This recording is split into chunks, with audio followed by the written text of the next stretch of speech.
Okay, so nai-full wheel ko na lahat ito.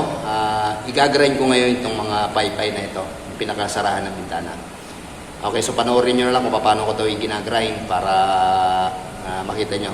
I mean, obserbahan nyo na lang kung paano ko ito ginagrind. Hilamos lang ang tawag rito. Ibig sabihin, hindi masyadong dinidi ng grinder. Parang padadaan lang ng konti. Kasi masyadong manipis ang ating materyales.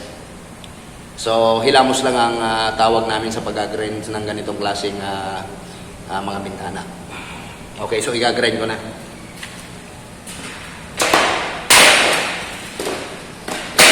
So, lahat ito i-grind, pati yung harapan na portion. Then, yung pinakakanto, papatayin nito. I mean, i-smooth lang ng konti. Lalagyan ng konting, i-arc lang ng konti. I-chamfer lang natin.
Okay, so lahat ng mga paypay na yan ay na-grind na. Ang kulang na lang dito, babalik ta rin. Hindi ko kayang balik ta rin ito, sobrang haba. So, hahanap ako ng tropa para mabaliktad dito para maikabit yung mga handle. Yun na lang ang kulang, handle na lang. Then, papahiran na ito ng primer. Okay, so lahat ito ay okay na. Na-double check ko na yung mga pumaypay na ito, ang pinakabintana niya. Okay na yung pagkakabukas. Pagka isasara, smooth din. Swabe-swabe din ang pagsasara. Walang sabit. Tama-tama lang yung clearance. So lahat yan ay na-grind na lahat. Okay na rin yung kanyang pagkakabukas. Swabing-swabe lang. Hindi masyadong maganit. Hindi masyadong tawag dito. Hindi masyadong maganit. Hindi masyadong malambot. Tama-tama lang yung kanyang puwersa. Yan. So lahat yan ay naibubukas na. So ayun. Okay na ito lahat. Na-grind ko na lahat yan. Nabubuksan na lahat yan. Swabing-swabe lang. Then pagka isasara natin, napakadali lang. Yan. Swabing-swabe lang pagka sinasara. Align na align. Walang siwang. Tama-tama lang yung clearance. Okay, so babalik ta rin na lang at ikakabit ang handle. Hindi ko na kayang balik ta rin to. Sobrang haba kasi ng aking project na ito. Kung ito ay mga standard lang na mga 120 by 120, kayang-kaya ko yan. Kaya 5 feet. 5 feet by 6 feet, kaya ko pa yan. Pero pag ganito nakalaki, Ako po. Ang haba niya, no? Mahirapan na akong baliktarin yan. Kaya hindi na ako hindi na ako magkukunwari. Mag-aantay ako ng tropa para baliktarin ito. Then ikakabit ko na yung handle. Then primer ng pinaka susunod na gagawin. Papahiran ng primer. Then pwede na itong ikasa. By the way, kami nga rin pala magkakasa na ito. I mean, kami ang maglalagay.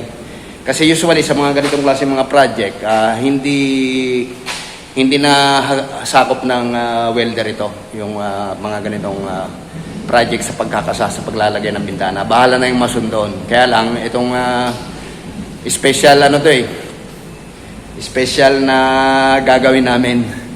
Wala na yung mason, kaya kami na lang ang magkakabit na ito sa pwesto. Sana maayos ang pagkakabit namin. Kasi ang paglalagyan ay medyo finish na.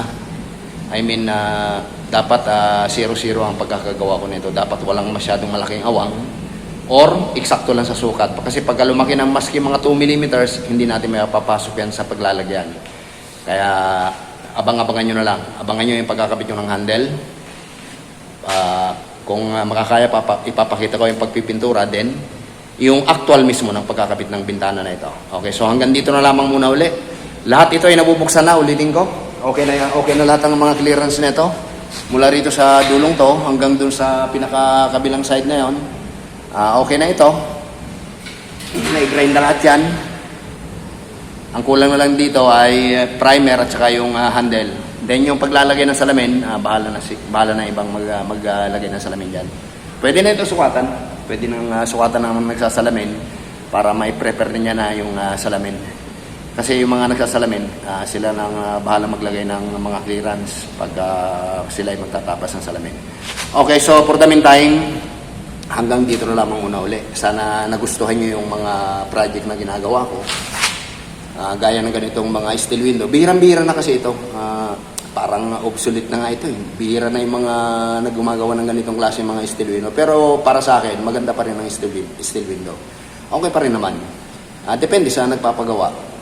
Ngayon kung gusto nyo sliding, it's up to you. Bahala kayo. Nasa inyo naman yan.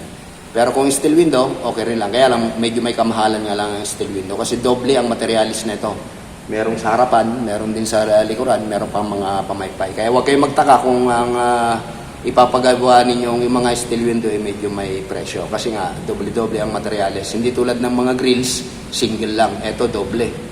Napakamahal pa rin ito. Bawat piraso ng bawat eye-bar na ito, napakamahal. So lahat yan, may eye-bar lahat yan, papunta ron. Mahigit 700 ang isang eye-bar. So, kaya medyo mahal ang steel window. Okay, for the meantime, hanggang dito na lamang muna ulit. Naipakita ko na kung paano to ina-assemble, pinipinis hanggang sa may sarap, pagbukas, paano ginagrinder. Ang kulang na lang, hindi ko na lang naipapakita yung pagkabit ng handle, pagpintura, at saka pagkasa nito sa side. Okay, so maraming salamat sa mga nanonood at nagtitiwala sa akin at sumusubaybay sa akin channel. Thank you so much. Sana dumami pa kayo. Mag-comment lang kayo kung ano gusto nyo i-comment. Baka masagot ko yung mga katanungan ninyo. Okay, for the meantime, hanggang dito na lamang muna uli. Sana huwag kayong magsawa sa panunod sa akin channel. At sana yung mga naligaw sa akin channel, kaunting pindot sa subscribe, malaking tulong na po sa inyo, sa amin yun. Okay, so thank you so much. Maraming salamat. Until then.